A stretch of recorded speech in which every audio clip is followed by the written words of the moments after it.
Yo, what's up, ladies and gentlemen? You're listening to All Burgundy and Gold, everything powered by the Urban Sports Scene and Fox Sports Radio 96.9 FM. I'm your host, Glenn, along with me, my main man, George. What's up, George? I was ready now that we're past Christmas and we're into the proper NFL week because I think playing football games on a Wednesday is ludicrous. Now that we're in the proper NFL week, let's talk some Commanders football and let's talk about the playoffs because they're on the precipice of getting there. They're on the precipice of getting there, man. We got a great show for you tonight, but let's get the particulars out the way. Hey, subscribe to our podcast on Spotify, iHeartRadio, Apple Podcasts, other podcast platforms. Just search All Burgundy and Gold, everything. Also, tweet us at ABG_everything. And hit us up on IG and TikTok at ABG_everything. Make sure you subscribe to the All Burgundy and Gold, everything YouTube channel as well. Man, we're streaming live on the Urban Sports Scene X account as well. It's time for the pregame, George. This is what we got on tap today. I want to get your opinions on this before we even get into the show, because today we're talking about the Washington Commanders. We're talking about the Washington Commanders and the playoff run, right? What they can do in their playoff run. But let's get to this first. We got some big news today, right? Got some big news yesterday. The Washington Commanders got maybe a big Christmas gift, but I want to get your opinion. This is what Dan Quinn said about Austin Ekeler. It's absolutely possible, right, that Austin he's trending in the right way. Workouts are going well. He's doing all the stuff with us. So yeah, we're certainly optimistic it will just play the whole thing out. But like you said, the earliest that he be able to play will be Cowboys week. Here's my question for you. Tell me your thoughts about Austin Ekeler maybe being able to return for the playoffs, and would you play him Cowboy week? First, Austin Ekeler would be a very nice gift from under the tree to have him back. I think it's clear the running game has suffered without him. At least the non-Jaden Daniels running game has suffered without him. Brian Robinson needs that change of pace. We also need his receiving out of the backfield. So I would love it if we had him back. And yes, you know my feeling.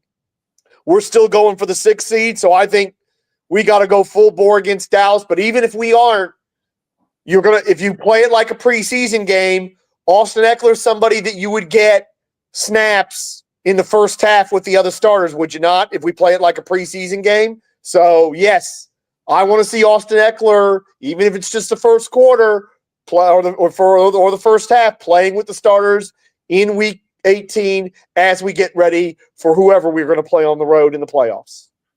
Yeah, definitely too, man. I would love to see Austin Ekeler come back. If you know anything about Austin Ekeler's injury, he had the second concussion of the season. He was gone for the Dallas game. So it will be great to see him return at the Dallas game. Washington has won the last 3 games without Austin Ekeler. But the running game, as you mentioned, has suffered.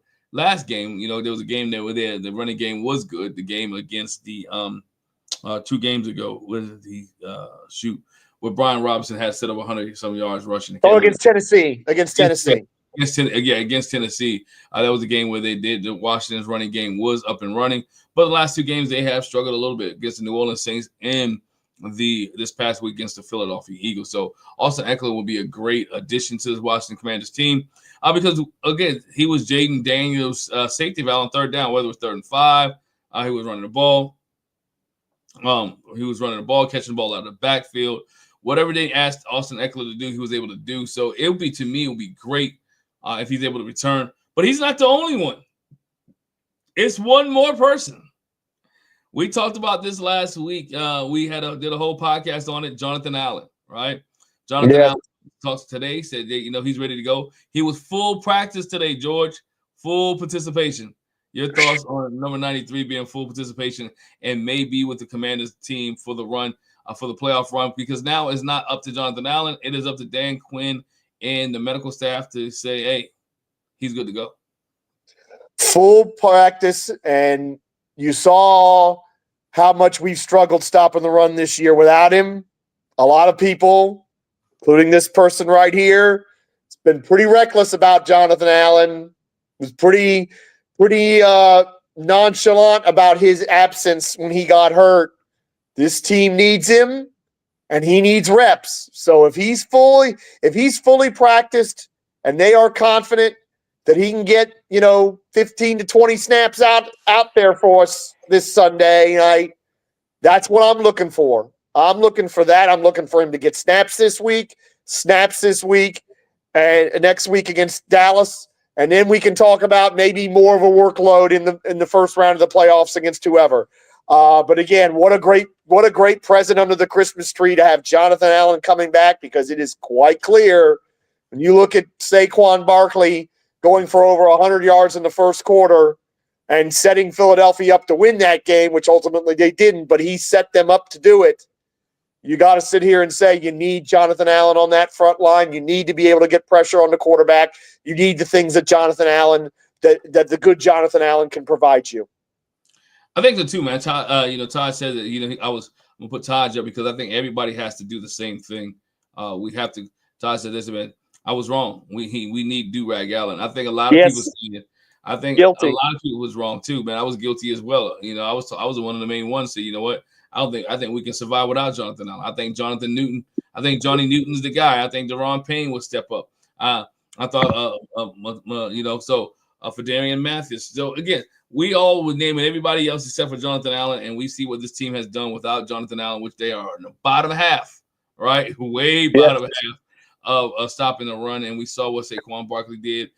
We not only Saquon Barkley, we saw what Jalen Hurts was doing prior to him getting hurt.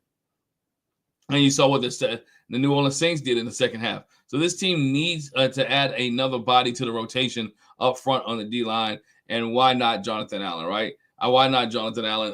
Why not bring him back? And again, for a good run, because you're only asking – one thing I love about the NFL, you're only asking for one game, right? You're asking for once a game, once a week, one Sunday. And guess what? Everybody else is getting beat up, and Washington Commanders are getting healthy, George. Everybody's getting beat up. They're losing people, dropping off. The Washington Commanders are getting healthy. And it's not out of the realm of things, right? It's a strong possibility. It's a chance. Sometimes all you need is a chance to get things done. But this team still has a chance to win the division, especially with Jalen Hurts still out. Jalen Hurts has not been cleared to play this week. He probably won't play this week as the Philadelphia Eagles take on the Dallas Cowboys. Also, CeeDee Lamb is out of that game as well. So it's a gimme. Not saying that they cannot. But again, anything can happen. Washington could be going into the last game of the season, one game out of for winning the division. And how would things change if the Washington Commanders somehow ended up winning the division and being the number 4 seed? I don't think you can. I don't even want to entertain it, because it's just. I can't. There would be 2 years in a row that Philadelphia will have swan dived in December out of a division championship and likely into a first round exit. Look, we'll actually, you know what? We'll save that for when we get to the pros and cons about Philadelphia, because I have a lot of thoughts on that when we get there. I don't want to. I was about to jump ahead, and I need to pull myself back, and let's go in order. And speaking of that, let's go in order here. We're pretty sure this team's going to be in the playoffs. So then it's about, what does Washington need to do to win a game in the playoffs, or to win even 2 games in the playoffs, maybe give themselves a shot at a Super Bowl appearance.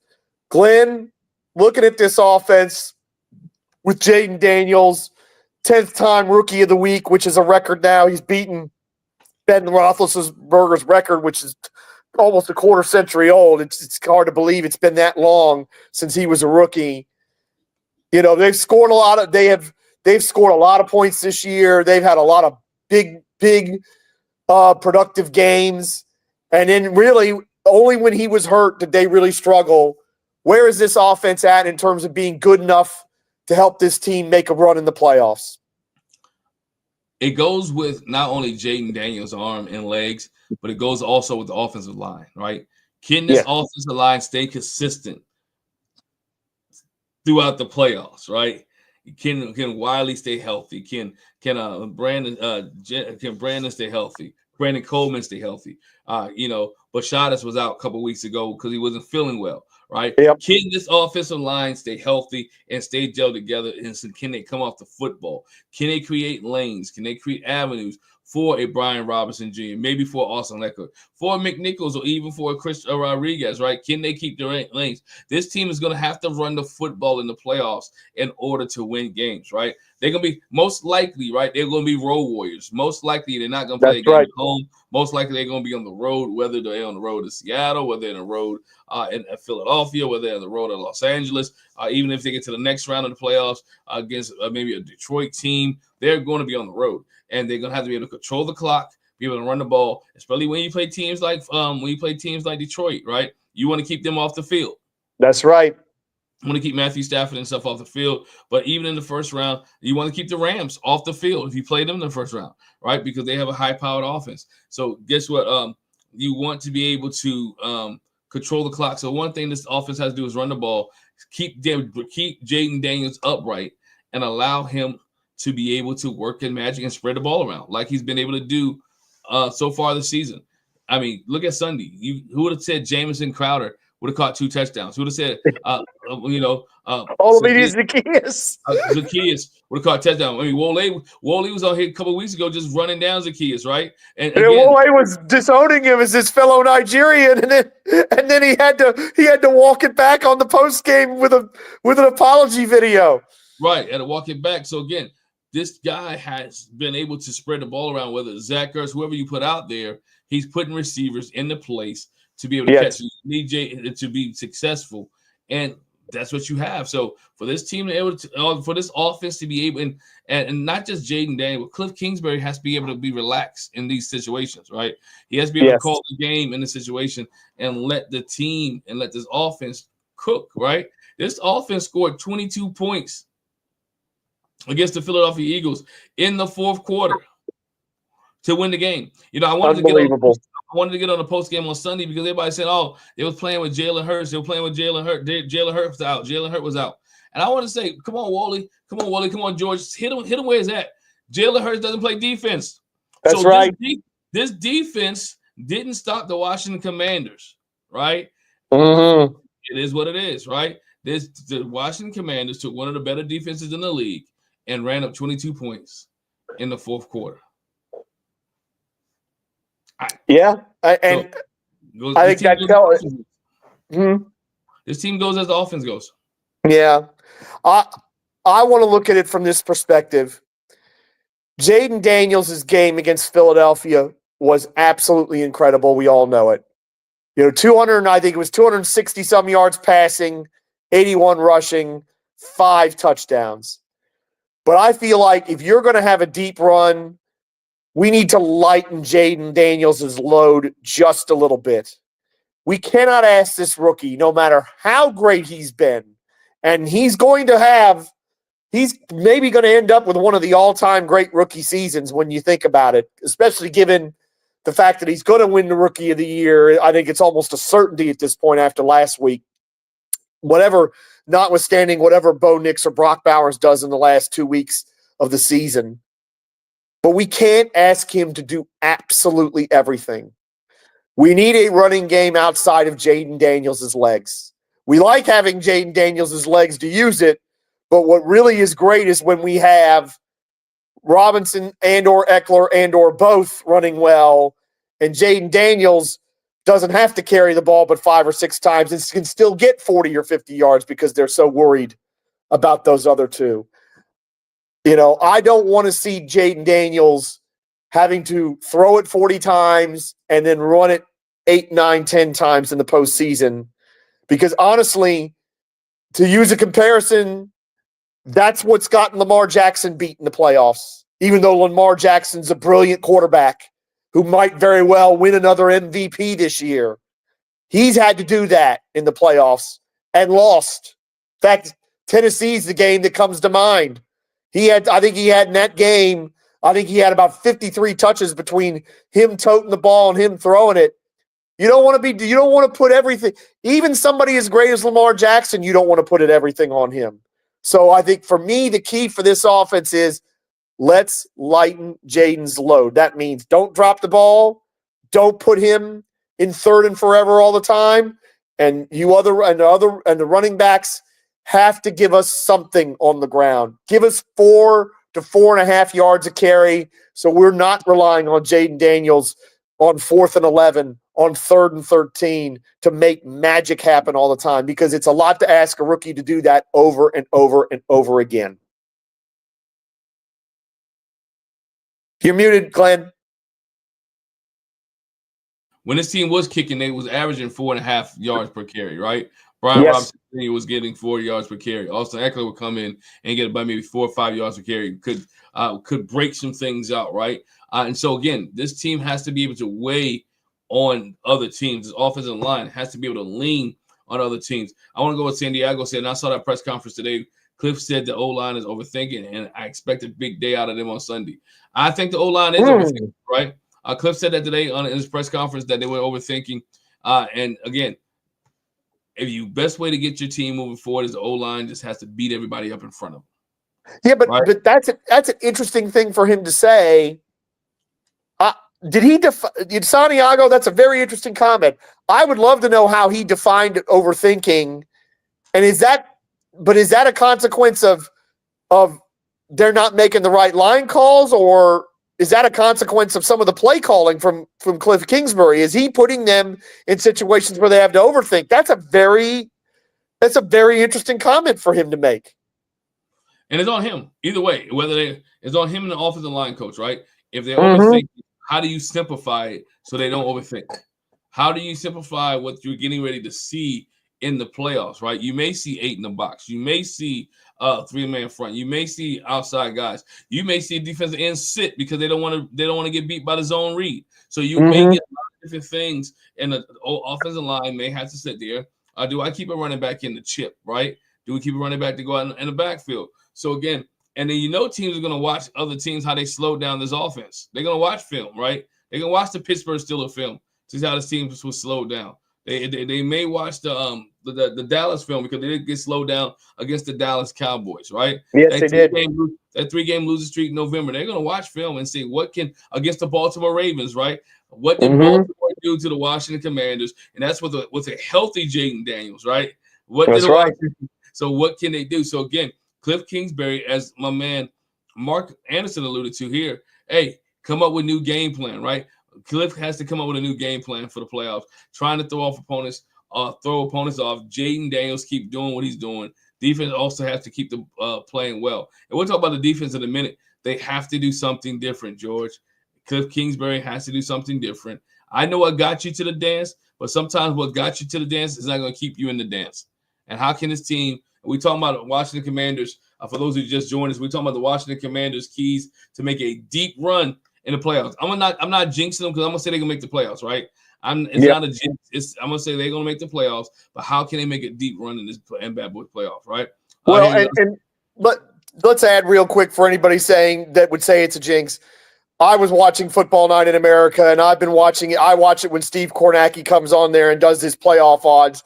And I think, if I'm not mistaken, they were up to 94% chance after this past week. So it's good. It would take a remarkable set of circumstances for them not to make it. So that's for the jinxing people. Glenn, I yield the floor again to you. But they also could even be in before the game in Atlanta if the Tampa Bay Buccaneers lose, right? Tampa Bay Buccaneers lose earlier in the day. Washington already clinches the playoff spot before they even play off.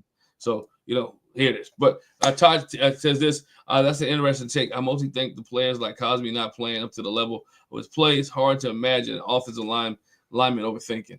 It is, unless they're getting confused up front, right? Unless what they see in the schemes, and you got guys, different schemes. I understand you're not playing against Wink Markendale every week, right? You're playing against different coordinators. And we saw it this week. Some linemen are dropping back in the coverage. And so, again, they have to just do their thing. You either got a 3 front or you have a 4 front. It ain't that complicated, right? It's 3 front or 4 front. Are you running power? Are you running counter? If it's down kick, whichever way it may be, if you're going to roll somebody out, or you pull in the center, or you pull in the guard. It's how he wants to run it, how you want to pass protect it to keep Jaden Daniels up. Because, again, when you have a mobile quarterback, you never know where he's going to be at. To me, that's where linemen get caught overthinking is in pass protection, because some of those calls can be very complicated. And, of course, some of those are dummy calls to try to get the defensive line or the defense to react a certain way. We see that all the time where they'll call out something and it's a dummy call, and the second thing they say is what they're really going to do. So I can see where it happens. And look, there were times in that. I mean, granted, Jalen Carter's great, and some of it is Jalen Carter is just a physical freak, and there's sometimes nothing you could do about it. But there were times where it's like they totally airballed Jalen, like the first 4th and 1. The guy totally airballed Jalen Carter, and he stuffed the play. So that kind of thing has been happening. It happened really starting with the Dallas game, honestly. There have been times where where defensive linemen have come completely unblocked, and you're like, how the hell does that happen that he doesn't even get a shot on him? So I think there's something to what Cliff says, but it's a funny thing for Cliff to say that, and not, Dan Quinn or somebody else, or even one of the linemen, because that to me a lot of it's on Cliff, some of that stuff, and they got to figure that out. I want to point to something else too that we got to talk about, or that I want to point out is going to be key to this run. Real quick, I want to bring up Paul's comment on about that line. Quick, I don't think he said they're just getting beat up front. I think they are just getting beat up front based off the combination that they have, right? Yes. This old line has been hurt. So based off the combination that they have, we're getting up front. Remember, we had to put the rookie in on left tackle. He was getting beat. All right. Yep. So again, it becomes a combination. But when we had the solid front that was there for the first 4 games, this team was running the football well. So again, it brings back cohesiveness with the offensive line and how well they can do, and setting the identity early. What is your identity, right? That's right. What is the identity that you're trying to portray? What's the identity of the Washington Commanders? Is it run down field, or is it go deep? All right. And being honest, I don't think this team, and we're going into week 17, George, has really set an identity of what they are. I think that's fair. I think that's fair. I think, like it or not, I think if you look at the last few weeks, even going back to the Pittsburgh game, I think the identity's been Jaden Daniels more than anything else. And look, the fact that he has stepped up to that plate and produced what he's produced makes him very remarkable, because I'm sorry, there's just not a lot of rookie quarterbacks that can do that. And you could argue CJ Stroud did that down the stretch last year, and I wouldn't disagree with you, but that's a very, very rare thing to happen. And it just shows you just what an unbelievable season Daniels has had. But truth be told, your identity shouldn't be one player. It should be something you do better than everybody else, or better than most everybody else. True. We talked about the offense here, George. We know the Commanders' D-line is force, right? Is a force, especially if Jonathan Allen comes back, right? This D-line will become a force. They didn't play well in the second half. They played well in the second half against Saquon Barkley, right? And the secondary is getting a little bit better. Again, still don't know the news on Lattimore. We know he didn't play as the time we record this video. He didn't practice today. All right. How can this Washington team, right, tighten up on defense for this playoff run? I think the biggest thing is if Jonathan Allen can give this defensive line a boost like we think they do, and if we can get Lattimore on the field, then finally we're not going to have to play light boxes. We're not going to have to do things to hide certain defensive backs who shall remain nameless. We might start getting the push from the line that we need, not just to stop the run, but to get to the quarterback. I think it's tough to be in a situation where you're saying, well, it really depends on health. But I think in this case it does, because we know we love Johnny Newton. Johnny Newton still's got things to work on and get better at. He's not as dominant as I thought he would be, but he's a rookie. And we have to remember that it's hard for rookie D tackles to be that dominant. We had some unreal expectations on him. And again, I'm as guilty as anybody on that. So with that, and with the defensive back who shall remain nameless, who we don't want to get on the field, we don't want to have to hide him. So we really need Jonathan Allen and Marshawn Lattimore on this field. And another guy who didn't practice today that I hope we're still going to see sometime down the stretch, even if it's in spot duty, is a guy like Jordan McGee. Because I'd like to see every now and then us in a 4-3 to really load up against some of these running games that we might be facing in the playoffs. Yeah, I think McGee will be getting on the field, but it will be good to be on the field. But they haven't played him yet, man, and that's one of the things that you haven't seen. Yeah, you would love to see it, but he's not. They're not putting him there yet, so it's there. But this defense has to play right.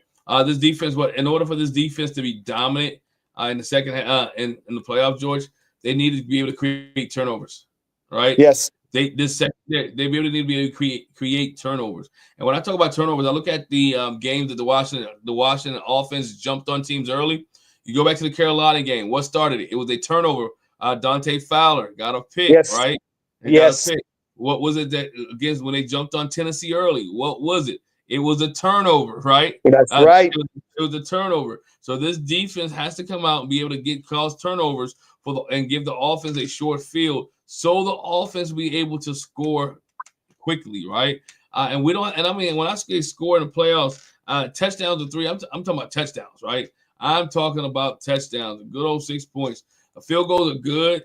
They may win a game or two, but when you want to get to the next level, when you want to get to the next place, you got to score touchdowns.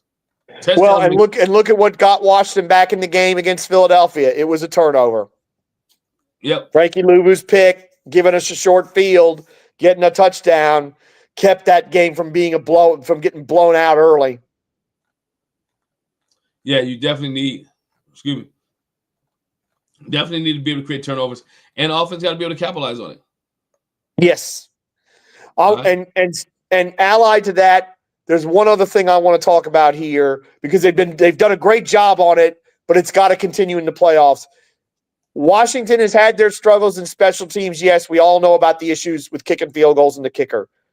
But lately, they have been winning the field position battle, and in some cases, they have been winning it in dominant fashion where the field is completely tilted in their favor. They've been averaging, in terms of drive start, sometimes 10 and 15 yards better than their opponent. So that's been, Tressway doing great on punts. That's been getting big kick returns. We found that Luke McCaffrey and Austin Eckler can give us something in kick returns. Jamison Crowder's given us something in the punt return game. So they've got to keep doing that. This field position battle is so crucial, especially in playoff games where you're the underdog and you might need to steal some points here or there to pull off a road upset. They've been doing a great job on that. They got to keep doing a great job on that if they're going to go to Philadelphia or Seattle or Detroit and win. They're going to have to do that. Yeah, they got to do that, man. I think, go ahead and put Mark's comment up here because you said it. And here it is. He said Shannon Sharp made a comment that no one wants to see the Washington Commanders in the playoffs, right? I don't think anybody wants to see them in the first round, right? If this team goes out, and win the next 2 games, they're on a 4-game winning streak with momentum, right? With excitement, with being healthy, with getting guys back, with motivation. This team will be energetic and excited to be able to play, revived to be able to play the game. So again, nobody wants to see them in the first round. But I think the defense has to step up, whether if Lattimore can't play, right? And you have to go with 25. Well, by God, 25 is your opportunity to show that you belong in the NFL. Not on the roster. Not on this roster, but on the NFL. Let's be honest. I mean, and I say that because 25 got in the game the other day, and he whiffed on A.J. Brown on a big situation, and A.J. Brown ended up getting the first down, right? Now, granted, he came back later and made the shoestring tackle against A.J. Brown because the Washington Football Commanders can get the ball back. But you never, it's like rolling the dice at the crap table. You never know what you're going to get when you're with him, right? You don't know, you can hit snake eyes or you can go ahead and walk away with some money. And so what happened is you don't want to walk away with, you want to be able to walk away, but 25 may not be that guy. So the Washington Commanders front 4, the pressure is going to be on the front 4 in the playoffs. If Lattimore is not back there, the front 4 are going to have the pressure on them to be able to create turnovers, to be able to stop the run, being able to get all these things. Is going to be the pressure is going to be on the front 4, and somehow they're going to have to alleviate. Joe Witt and his staff has to come together, depending on who they play, and to alleviate some of the pressure. Because if you play a team, we'll get to it. When you play a team like a Detroit team or a Philadelphia Eagle team, you got to be able to stop the run again, and be able to stop AJ Brown, Devontae Smith, be able to stop the tight ends. You're gonna be able to have to stop a lot of people. And yes, Washington was able to stop them this week, and I think Washington in the last 2 games against the Philadelphia Eagles really commanded the game. Commanded the game and commanded what they wanted to do. But only time will tell, man. We'll see. Why'd you have to bring up 25? That was the defensive back who must not be named. I didn't even want to say his number. I didn't say his name, but I said his number. It's like saying Beetlejuice 3 times. Yeah, but hey, here this Ty says this. If Lattimore is going to be out for a while, we'll have to continue to find creative ways to let Frankie Louvu loose, put him everywhere on the field. Hey, Frankie Louvu has become our Micah Parsons. I think that's fair. I mean, others have been saying it for a long time, so I'm jumping on a bandwagon here. I will be very disappointed if Frankie Louvu is not an All-Pro. I will be desperately disappointed if that's the case, because just an incredible player. And again, we've been talking about it since week 1. He sets the tone for that defense. When he puts it on somebody, especially early in the game, everybody gets hype. And we need that so much. And yeah, I think that point that the commenter made is spot on. If we don't have Lattimore, then yeah, frankly, Louvu's going to have to be deployed in a lot of different ways to try to maximize the production that we're going to need to get out of him to try to hide that defensive back who shouldn't be named or numbered in the backfield. So I'm with him on that. Let's transition to this question that I've got that we got to talk about. Pros and cons. Right now, we're looking at quite likely, if we're 7, it's almost surely going to be Philadelphia. And if we're 6, it's almost surely going to be the NFC West winner. Currently, the LA Rams. It still could be Seattle. Let's go through the pros and cons of each matchup. Which team do you want to start with, Glenn? Let's start with Philly, because that's where we're sitting at right now, right? Let's start with Philly. We just came off a Philadelphia team, beat a Philadelphia team. And if you have to play them again in 2 weeks, right, you should be going in there with confidence. You're going into the vet. I mean Lincoln Field. Sorry. The vet. Oh God! I hope not going into the vet. You're going to Lincoln Field, not the vet. Sorry, Lincoln. You're going into Lincoln Field and Lincoln Financial Field, and you have to play the Philadelphia Eagles, right? Now, here's the question mark: is we don't know. You don't know as of right now if Jalen Hurts will play in that game. As of right now, Jalen Hurts still in concussion protocol. We don't know how bad it is, right? I'm sure. If the Philadelphia Eagles win this week against the New York Giants, that they can't move. They're not moving anywhere. They lock things up, right? They will be number 2 and solid because the Minnesota Vikings has to face the Detroit Lions later on. Somebody has to win, somebody has to lose, right, in that game. So you'll see that there. The pros of playing the Philadelphia Eagles is that Washington, as I mentioned earlier, Cabent had the lead on Philadelphia the very first game, got tired. Came back the second game. And if it wasn't for the 5 turnovers, could have had the lead in the first game. In the second game. But came back in this game and won. So, again, playing a team for the third time is hard. But I think Washington will have the upper hand if everybody's back healthy. You have a Jonathan Allen, if you have Austin Eckler, if you have a Brian Robinson, if they stay healthy, of course, Jaden Daniels. The con, it would be that you have to go to Philadelphia. And you got to go play on the road in hostile territory. Having to play a team for the third time, that's the biggest con there is. You're split. So, again, the rubber match. And knowing and playing your rivalry, one of your rivalries, and y'all know each other very well, you're going to have to be able to lessen the mistakes. And if they lessen the mistakes, they probably could win. But that's one of the cons is playing a team for a third time. Big con. Okay. I actually disagree with that con, and I'll get to that in a moment. But I have a long list of pros for this. The first is the biggest pro about playing Philadelphia a third time is that unlike another 7 seed that might be intimidated going into Lincoln Financial Field, if there's one thing Washington won't be, it's intimidated. because they know that they played Philadelphia up there last year with a different quarterback who's not nearly as good as the one they got, and they could have won and maybe even should have won that game in Philadelphia. The less said about that call on Terry McLaurin in overtime, the better. Right. Not only that, they went in there, as you said, with a fairly healthy quarterback, and they were in position to win until the back half of the fourth quarter, and they led through 3 quarters.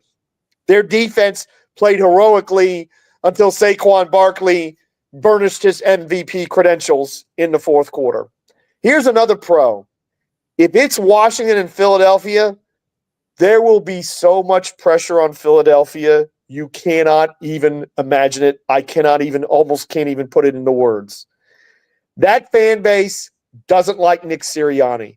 No. Even though he ought to fit them a little bit because he's a big mouth jackass like most of them are. They don't like him. They have been yelling and screaming at him every time that team has played bad. And I can tell you this, that there were a lot of Philadelphia fans that wanted to run him out of town after last year when they swan dived, blew the division, and then got their doors blown off in Tampa. He's coaching for his job if it's Philadelphia, Washington. Because if he thinks he's going to survive losing at home to the Commanders, pal, the last Philadelphia coach that lost at home to Washington didn't survive. Cast your mind back to that 1990 season. I'll never forget it. Washington at Philadelphia in the playoffs, beating the Eagles and getting Buddy Ryan fired. It's one of my favorite games ever for that reason. 1 year after the body bag game that Buddy Ryan and the Eagles rubbed our noses in. It could happen again, and Nick Sirianni knows it, and then players, especially the ones that don't like Nick Sirianni in that locker room, know it. Believe me when I tell you, everybody in that town, if it's Washington, Philadelphia, they are going to be wound so tight you could fill a vault with all the diamonds you could produce in that town. That's the big one. That's the biggest pro for me, outside of the fact that we've been competitive with them. That's the biggest pro for me, is that if we play at Philadelphia, not only will we not be intimidated, they will be under tons of pressure, and that could only benefit us. Definitely could. I'm going to put a couple of these comments up here. George says this, T. Black said, pros to playing the Eagles if this team is ready to implode. The con, they are so talented at key position, and that's one I want to say too. They are talented at key positions. Right? There's 3 big cons. Well, actually 4. Saquon is number 1. A.J. Brown is number 2. Devontae Smith's number 3, and Jalen Carter's number 4. Yes. You got those 4 guys, you can beat anybody, especially if all 4 of them are playing well. Now let's admit, we all know it. We got lucky that one of those guys dropped a pass, which he almost never does, Devontae Smith. And in one of the games, they did a job on A.J. Brown. Mikey Sammer still did a job on A.J. Brown in that first game. It's not as if they can't stop those 2 guys. And to be fair, Saquon had the big first quarter. After having the big fourth quarter, they did a pretty good job on him in the other 6 quarters. Except for Jalen Carter, they've found a way to, at least for parts of the game, contain these guys. But those are your big cons. Is those 4 men are some of the most talented guys at their positions. And you have to fear them, because if they turn up and play well, beating them is going to be awful difficult. Oh, yeah, beating them is going to be difficult. Some people, my man Paul says this, I'm going the opposite, folks. Give me the Rams the first round pick. Give me the Rams in the first round. Paul, we'll get to that, Paul, because I can see where you're going with that, and I like what you're cooking over there with that. I don't agree with you necessarily, but I like your thinking. I like what he's thinking. I like what he's cooking. Like I said, Philadelphia will be if it was Philadelphia, George, they would have to flex this to that Monday night game. If it's Philly, you would have to put this on Monday night. That's it. It's interesting you say that. I think we're definitely a night game. I think the thing they have to think about is you don't want to disadvantage the Minnesota Minnesota-Detroit loser because as of now, I'm assuming that's going to be the last game of the regular season, Sunday night. Not this week, but the following week. So to me, that whoever that is has to play Sunday or Monday, so they are not disadvantaged more by losing since the other team that wins is likely going to have 2 weeks off. But I think you're correct. I think Philadelphia, Washington is box office Sunday night, Monday night, maybe even Saturday night, but Sunday night, Monday night, yes. I think you're spot on with that. Hey, and Commander Joe says this, man, same thing I was saying. If that person tackled A.J. Brown on the 4th down, it wouldn't have gotten to where Smith dropped the ball. You are correct, Commander Joe. You are absolutely right. That's why I don't want to even name or number the person because, yes, that is correct. And that is why the less we see of him, the better. Because that honestly, that might be the other big con is if that guy is going to be on the field 40 to 50 snaps a game. Yeah, definitely that. Definitely. So who do we want to move on to? The Rams or Seattle? Should we move on to the Rams since Paul brought it up? And we like what Paul's thinking? Yeah, let's move on to the Rams because they had the more likelihood of getting there because yes, then the Seattle Seahawks. Seattle Seahawks need a wing and a prayer. But the Rams seem like they are in the driver's seat. So let's get to the Rams, George. Go ahead and start. Okay, I'll start with the cons on the Rams. For me, the biggest con is the travel because as somebody that's thinking about we want to win more than one game in the playoffs, very hard to go out west, come home, then go out to wherever you got to go, even if it's a short trip the second week. Very hard to back up and win that. Very, very tough. Those West Coast trips, even if it's to somewhere nice like LA, they're hard. They're very, very difficult. I think, to me, the biggest reason I'm not too fussed about playing Philadelphia is they don't even have to fly to Philadelphia. They can take the train up. That's nothing for travel. Right. And to me, you have a better chance at winning the next week doing that, playing them than you do going out west. So first con for me is travel, going out west, and then winning the next week very hard. Con number 2, Matt Stafford and those 2 great receivers because we've already talked about the secondary and its issues.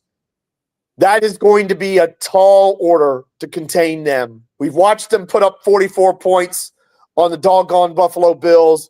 We've watched them score lots against other people. Matt Stafford has his issues, and when we get to the pros, we'll talk about that. But for me, the biggest con is how in the world are we going to stop a passing attack with Stafford, Puka Nacua, and Cooper Kupp, and Tyler Higbee, who's might be emerging for them now at tight end. That is a very heavy lift. And by the way, they just showed the playoff probabilities. According to Next Gen, the Commanders are 94%. Yep. There you go. Rams are 86, by the way. So we're right to say that their most likely opponent is the Rams because that's true. Yeah, let's go here. I'm going to throw up some of these comments real quick. Commander Joe says this. Commander Joe says Cooper Kupp and Nacua scares me. Our DBs are good, but not ready for them yet. Commander Joe, I can't disagree with you there. Can't agree. And it's, again, it depends on Lattimore. My man Todd says this. Todd says the pros of playing the Rams is their defense will give up tons of points to Washington, but the cons are the 2 wide receivers, especially if Lattimore can't play or is close to 100%. That is Q. We all know that the Rams. Here it is. One more. Paul says this. Pros to the Rams, fast turf. The defense can't stop us, and they haven't played anyone like Jaden Daniels. Con, travel, and experience. That is key right there. That's such a great point by Paul because that's the other thing I want to bring up. You talk about a shootout. I think it's a tough thing to put a rookie in a shootout in the playoffs because even though he's had some this year and you could argue he had no margin for errors in those, it's a whole different deal in the playoffs. And asking Jaden Daniels to put up 44 or 40 or 45 or whatever to beat the Rams in the playoffs is asking a lot even for Jaden Daniels. It is. You're asking a shootout. You asking to go back to week 2 against Joe Barrows. Yes. Where Cincinnati, where they scored every test, they scored on every series. You didn't see Tresswell. Yes. And they had to. They had to, right? You don't want to do that against the Rams, right? I think the Rams are peaking at the right time. This team is peaking at the right time. So I want to see my pros for the Washington Commanders playing the St. Louis Rams again. They said it, guys in the chat said it is the defense. We know the Rams defense is not that great. Washington can be able to run the football. When you run the football, you control the clock. When you control the clock, that high power offense is sitting on the sideline. So guess what you want to do? You want to be able to control the clock. And again, Cooper Kupp is not where he needed to be. I think it was a couple of weeks ago. Didn't score. Didn't really have a catch or two. Right. Nicola is the guy that Cooper Kupp that Matthew Stafford is getting into. But I think the D line is able to get to Matthew Stafford. The con is again going to the West Coast. Right. The con is another con is this relying on Jaden Daniels and not the running game. All right. Having a shootout is a con because again, whoever has the ball last usually winning the shootout. Yes. So there's no guarantee that you have the ball last. So you don't want to get in a shootout. You want the defense to play well. Another con is to making sure that they're the secondary and linebackers know where the tight end is for the St. Louis Rams because again, Sean McVay likes to use the tight end. Yes, he does. Yes, he does. We talk about and we've had trouble covering the tight end for many years. Tight end for many years. So we talk about receivers, but also being able to cover the tight ends and those who may go into the slot. So, but I think this is, in my opinion, George, this is where we headed. All right, the Washington are heading to the Detroit, St. Louis Rams. It's going to be Los Angeles Rams. I think they're heading to the Los Angeles Rams. I've got two pros for you as well on that. And again, going to LA, the negative is the travel, but here's the positive. Rams fans don't fill that stadium up, and Commanders fans will fill that stadium up. They have showed out in games out there. I remember second game of Sean McVay's coaching tenure, Washington was playing out there when they were playing at the Coliseum, and there were tens of thousands of fans in Burgundy and gold out there. Yes. There will be tens of thousands of fans in Burgundy and gold out there in LA. You can bet your bottom dollar on it that that's going to happen. So there's the pro number one is it may be a road atmosphere. It's not going to be hostile because there will be plenty of our people there. That's one. And here's pro number two. Yes, we've praised Matthew Stafford. He's a Super Bowl winning quarterback. Matthew Stafford's playoff record is very mixed. He turns the ball over a lot. Washington will have chances to get turnovers against Matthew Stafford. George Paul says to you, man, he said it was a great point. No hostile environment, right? Yes. It will not be a hostile environment because, again, Washington fans will travel, right? Yes. Washington fans are scattered throughout the country, especially when this team is rolling. You'll see more burgundy and gold in some stadiums. And you're like, how in the world did they get there? Guess what? They get there because we are everywhere. We are everywhere. Yes, it's been a bad 30 years, but what I've found amazing so many times is that fandom of this team has been handed down by grandparents and great-grandparents and moms and dads and aunts and uncles through generations and generations and generations. And these people still turn up. And it doesn't matter if it's Tampa, Florida, or Seattle, Washington, or Green Bay, Wisconsin, or wherever. Washington fans are going to be there. And in LA, where they can barely fill that stadium most of the time, there will be hordes of us. And I mean, or of our people, I should say. And that is what I'm looking. And that's, I mean, that might even overcome the fact that they have to do the travel. That that's where Paul saying, I want the Rams first, makes a lot of sense. I don't agree with that personally, but makes a lot of sense because no hostile environment makes a huge difference. And we're talking about and Taj bring up a good point here. How realistic is the matchup, right? How realistic is the matchup with the Rams? Wouldn't they be in the third seed? How can we get to the third seed? Washington can still get to the third seed, all right? They just need to win one more game than the Packers. So the Packers have an opportunity to lose. Washington just has to get one more game than the Packers, and they can be jumping to the sixth seed. So because of the Conference record. They had the better conference record. Because the Packers lost both to the Vikings and the Bears, right? So again, have to lose the Vikings and the Bears in order for the Washington Commanders to get to and they play the Vikings. I think it's on the road too. I think it's in Minnesota this Sunday night. So the Packers could lose that game. So yes, the 6th seed is realistic. It is absolutely realistic for this team. They got to win both games to do it in all likelihood. But yeah, the 6th seed is realistic. So we can talk about the Rams with some thought. And I agree with you. I think Minnesota will find a way to win that game, even though I've been kind of talking against Minnesota all year. And I like the Packers in the playoffs, especially if they get the 7th seed. I like them a lot because I think they could pose big problems for other teams and help us a little bit in this as we're in the 6th. But they could lose this week. So we could be walking into that stadium against Atlanta knowing that if we win 2 games, because what am I saying? I said they're Sunday night. They're not Sunday night this week. We are. We could be walking on the field knowing if we win 2 games, we're the 6th seed. Right, definitely knowing the 6th seed. Again, me personally, I think realistic is they're going to be the 7th seed, and we forgot. And I think they will face a team. They could face a Minnesota team, right? And I said a St. Louis team. I want to add, if we're done with St. Louis, I want to go put the Vikings in there real quick because they can face the Vikings team. Because, again, with Jalen Hurts being out, the Vikings could slide into number 2 if Philadelphia falls back. And so that means Washington will have to go again. I don't know about that because I thought the Vikings, it was either 1 or 4 or 1 or 5 because they've got a better record than Philadelphia, and they can't be 2 if that's the case because they would win their division. They have to win their division. I don't think we can play Minnesota in week 1. You're right. Seattle we could play, and we ought to talk about. I think we ought to talk about them, although we don't spend much time on them. Yeah, let's go to Seattle. Seattle has an opportunity. Seattle has to win their game, right?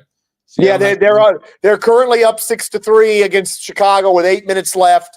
If they win this game, then no matter what the Rams do on Sunday, if they beat the Rams the next week, they win the division and quite likely take that number 3 seed because I think they would have the tiebreaker over Tampa. I'm not certain on that, but I think they would. Yes, I believe so. So let's do the pros with Seattle. Here's the pro. Geno Smith is injured. And Geno Smith probably shouldn't be playing right now, but because he is who he is, and because that team absolutely rallies around him and sells out and gives it their absolute all for him, he's out there. He's not 100%. I'm watching him in this game against a Bears defense that's not very good, to be honest. They're struggling. Granted, the weather has a little bit to do with it. Geno Smith is clearly not 100%. No. And anytime you can play a quarterback that's clearly not 100%, even with the weapons he's got, because he's got some, that's a pretty good thing. Their running game is okay, not great. But I think Washington could do okay against Kenneth Walker and Charbonnet. And the biggest pro is that home field that Seattle used to have, which used to be impossible to win at, has gotten pretty regularly breached the last few years. And granted, I don't think there's anybody that was left on that team that lost up there in the playoffs all those years ago. Of course there isn't. That was like 20 years ago now. But I would hope that Washington players would hear about the times that Seattle's knocked us out of the playoffs and kind of danced all over us and would at least like to accept the idea of getting some revenge for that, even though it didn't happen to them personally. So those are the pros for me. Yeah, I think pro for me against Seattle is this. I think their defense is a little suspect. Defense is suspect. So again, Washington will be able to run the football, control the clock against them. That's a pro for me. Geno Smith not being 100% healthy is also a pro for me. When you had the receiver core that they have and the running game they have, they've been down all year long, right? Have been down all year long. You didn't see the numbers from the receivers that you've seen in the past, right? So they've been down. That has a lot to do with Geno Smith. This team does not come. This team has won con is that if Washington was to go up there and this game was close, the Seattle Seahawks have won late close games, right? They've come back some teams real late. Geno Smith did some miracles, right? So you have two miracle workers playing against each other if there was a close game, which would be a con for me because I think certain Washington going up there should be able to knock the crowd out, keep the crowd quiet, and be able to jump on the Seattle Seahawks and get a lead there. But those are my pros and cons, man. I think the O-line is better than the D-line of the Seattle Seahawks. I think Washington's receiving core has played better than the Seattle's core this year. And I think Geno Smith, again, it's not 100%. So I see Washington there. Todd says this, he said, wow, how bad is Sam Howell? If Geno's hurt, Geno is a better option at quarterback. Sam played last week. Sam played and it didn't go very well.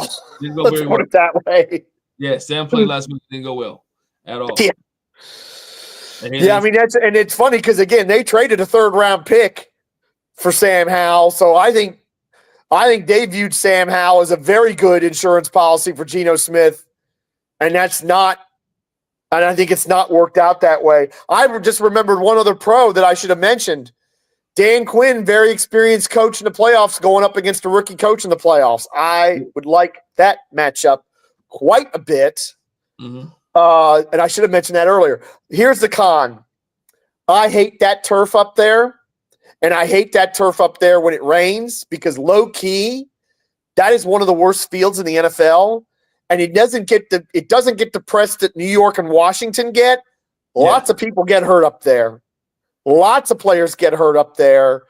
And my biggest worry about playing in Seattle is win or lose, somebody suffering a bad injury or a serious injury that hampers them next year up there. Because low key, that Seattle field sucks. And when it rains, which it does there a lot, it is even more dangerous.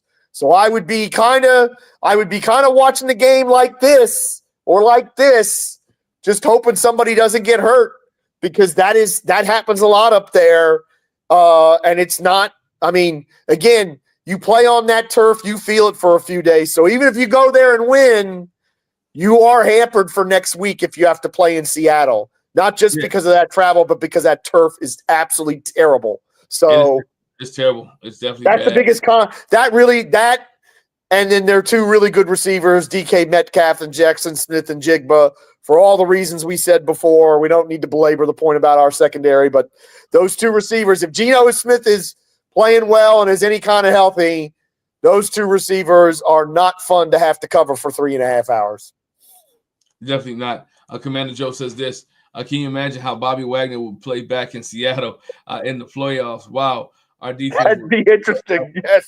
It'll be interesting to see Bobby Wagner go back to Seattle. It'll be interesting to see Bobby Wagner. He's helped. He has been a very key part into this Washington Commanders defense in this team getting to where they're at right now. I mean, after the Dallas game, they said Bobby Wagner got in and held everybody accountable, and this team is playing well ever since. So it will be tremendous and great to see Bobby Wagner back in Seattle. I think this team, Shannon Sharp said it, Colin Cowherd said it, a lot of guys said this team is a scary team to play in the playoffs because they have dual threats, right? They have receivers. The Commanders have dual threats. They have receivers. They have a D-line, which is coming back together. They got a special team guy, Luke McCaffrey, right, who can give you as many yards as you want. I think he'll be able to break one closer to the playoffs, right? You have a team that's starting to gel and become a well-rounded machine and turning that corner, all right? That's turning that corner. Nobody wants to play them when they turn in the corner. They're turning the corner. And it's great to see how this team has gotten together and moving in the right direction.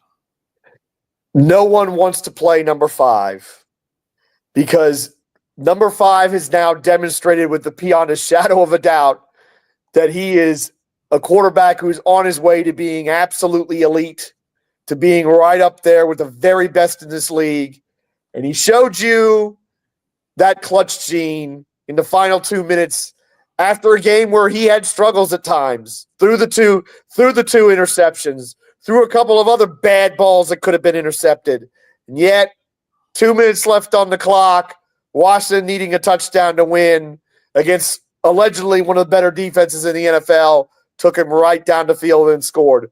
They're scared, yes. They are worried about those other things you talked about, Glenn, but they are scared to death of number 5 because they know that if number 5's got it in there, Washington has a chance no matter how good they are. And that is a fact. Yeah, definitely that. Paul said something I want to talk about real quick. George, get your opinion. Team we don't match well is the Packers. I've seen a lot of Packers games, and the Packers, you got Jacobs and you got Love and you got the receiving core. This team, the Packers play at a different level right now. They're playing at a different speed right now. And I don't think anybody wants to play the Packers in the playoffs neither, because the Packers they took Detroit to the wire, right? They beat Minnesota this year. They take Minnesota to the wire. The Packers are tough. Jordan Love is growing. Josh Jacobs is running the football. All right. Receivers are catching everything. And they're not turning the ball over neither. So that makes them a very tough competitor when you get down to it. The one good news about the Packers is Jordan Love can be very schizophrenic, and when he's bad, it's bad. Like 100%, nowhere to hide, terrible. So if you get Jordan Love on the right day, I mean, he is capable of some stinkeroos. Like when they played the Bears and blocked the field goal to win the game, Jordan Love was EU in that game, and they really should have lost. And I think Paul's right. I think the biggest problem the Packers present to us is that defense has really been rolling lately. We'll find out against Minnesota when they play them. We'll see how it's going. And to me, that's the biggest reason, is that if we could somehow get ahead of the Packers, I would love the Packers to play Philadelphia in round 1, because they should have beat them in Brazil. And that nonsense on that field, with that screwball field they were playing on, had a lot to do with them losing. Mm-hmm. And I think Detroit would not fancy a game with the Packers in week 2, even though they'd be at home, because they know the Packers could have beat them in Detroit. So, score 31. Paul is right about the Packers.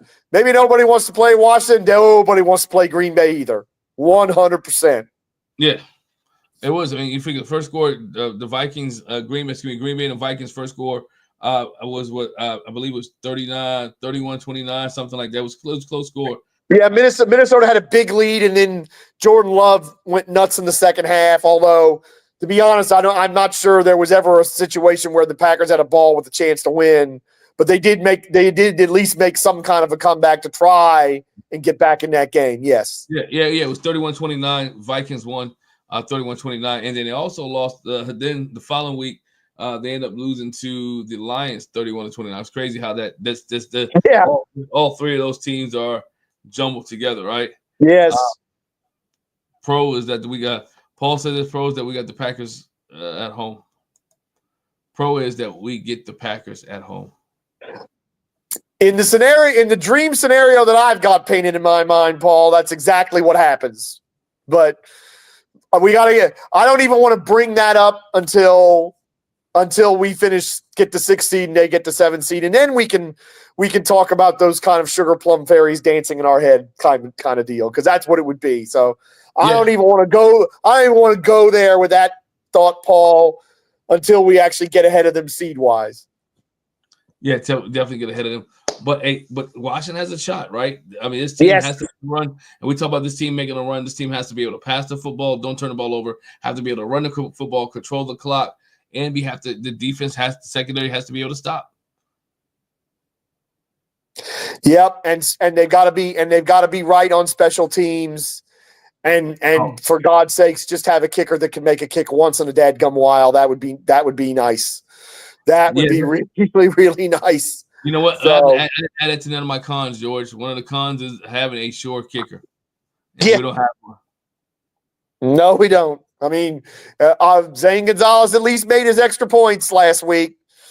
but we really don't know if he can actually make a field goal when it matters. And he might have to.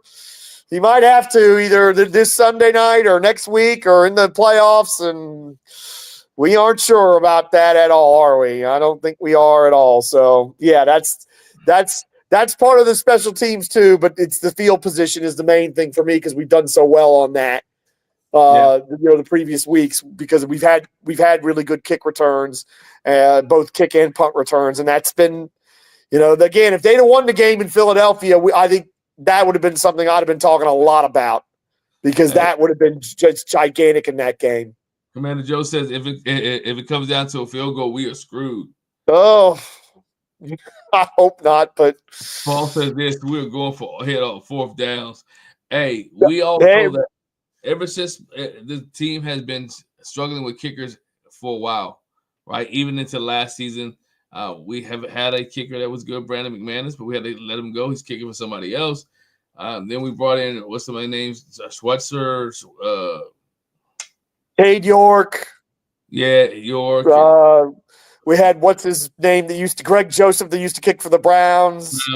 And then, of course, we thought we had it with Seibert, and then Seibert got hurt. And then Seibert cost us the game. Yeah. And he came back too quick and cost us the Dallas game. Yeah, the kicking, the boy. I hope it doesn't come down to a kick because Commander Joe might be right about that. And but Paul brings a good point about the fourth downs. The biggest reason the Jalen Hurts injury hurt Philadelphia is that they didn't have we can just push it with Jalen Hurts on 4th and short. They didn't have that in their back pocket. It changed how they called the game. And it changed it for the worse. Washington not having a reliable field goal kicker has made them more willing to be in 4-down scenarios, and that's changed their play calling and maybe helped it. I'm gonna go with Santiago. Our kicker seems to be healthy now. He seems to be a little bit healthy. Let's hope so. Let's go, Zane Gonzalez. Make these kicks. Hey, Timothy, I watched that play again today, man. Quinn went for it on 4th and 11. He probably got it. Go for it instead of trying a field goal if he comes down to that. He went for it. Yeah, he did. He went for it this past week against the Philadelphia Eagles. They ran for it. Jaden Daniels picked up 13 yards.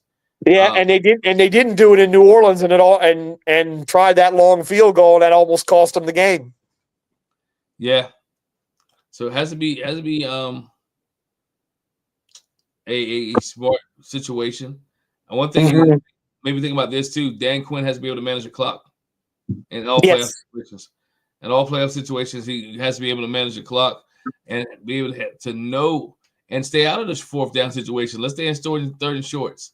That was win football game. Stay in 3rd and shorts. Stay out of 4th game. And here it is. We all know Santiago. We need touchdowns, not field goals, right? We said it earlier. That's true. Touchdowns, not field goals. Touchdowns are what we need. Touchdowns are what touchdowns where you want to stretch the game out. And you put pressure on the offense of the other team when you were up by, double digits. So absolutely right. George, before we get out of here, man, again, who don't you want to see? First round. I mean, honestly, out of the 3 teams that we named that were most likely to play, the Rams are probably the least one I'd want to see. Seattle, I feel like we can beat them because of the Geno Smith thing and the fact that he's not healthy and the rookie coach and that home field is not what it used to be, even though it's a terrible place to play for the players. Mm-hmm. I'm not scared of Philadelphia at all, and I don't think Washington fans should be. And the prospect of possibly getting another Philadelphia coach fired is just too tantalizing for me not to want to take the cheese, as they like to say. I am Templeton the Rat, so taking the cheese is something sometimes to my detriment. I do a lot. Dangling that kind of thing in front of me, knowing how much I enjoyed it when I was a kid, that I can't resist that. So for me, the Rams is probably the least that I want to see, although, again, there's lots of things to like about playing them. The most is Seattle because I'm out of those 3, the one I would be most sure of winning against would be Seattle. Yeah, I don't want to see Philly again. I'd rather see the Rams. I really would. But if we are the 7th seed and you got to see Philadelphia again, hey, bring them on. Everything that Yes. flies, when people say fly, Eagle fly, everything has to come down. And so this is just maybe the year where Washington has the Eagles' numbers and start clipping wings. Here it is. Commander Joe says, honestly, if we are fully healthy, I would take anybody, anywhere, anytime. Great comment, Commander Joe, because I'm with you on that. Great comment there, Commander Joe. We're going to leave on that. We're going to leave on that note, man. What a great show, George. Good show. Good conversation. Guys in the chat, you've always been on fire as always. Join us this Sunday at 7 p.m. 7 p.m. as we go break down. We have the post game, right? Well, obviously, we have the pregame leading to the Atlanta Falcons taking on the Washington Commanders. Hey, at that time, we might be already sitting in the playoffs. Only time will tell. But either way, the pregame will be at 7 p.m. You can catch it on ABG_Errrything Twitter page. You can check it on ABG. You can check it on All Burgundy Gold Errrything YouTube channel. You can check it on Urban Sports Scene, right, on Twitter as well. Pre-game will be up and ready to roll. Washington Commanders are ready for the playoffs. Ain't no jinx here. Guess what? The Commanders will be making the playoffs. Commanders have 10-win season, first time since 1991. That's crazy, right? 10-5 since 91. That's crazy, George. They win this week 11-5, first time since 91. And it will be a legitimate. It won't be. We won't have needed the 17th game to win it, which that may not matter to anybody else, but it matters to me that we win 11-16 because it means we're 11-5 and not 11-6. And some people on this broadcast was not born in 1991, so don't even know what we're talking about. That's true, right? Don't even. Some of us in the chat, y'all wasn't born in 91. Don't even know what we're talking about. But 91 was lit. 91 was lit. Oh God, 91 was a dream season, and they really should have went. And they really should have went undefeated. But that's a whole other story for another time. Another whole story another time. But thank you for listening to us, man. You've been listening to All Burgundy Gold, Errrything, powered by the Urban Sports Scene and Fox Sports Radio 96.9 FM and 1340 AM, Hopewell, Virginia. Thanks for rocking with us. We catch you guys on Sunday. Deuces. Deuces.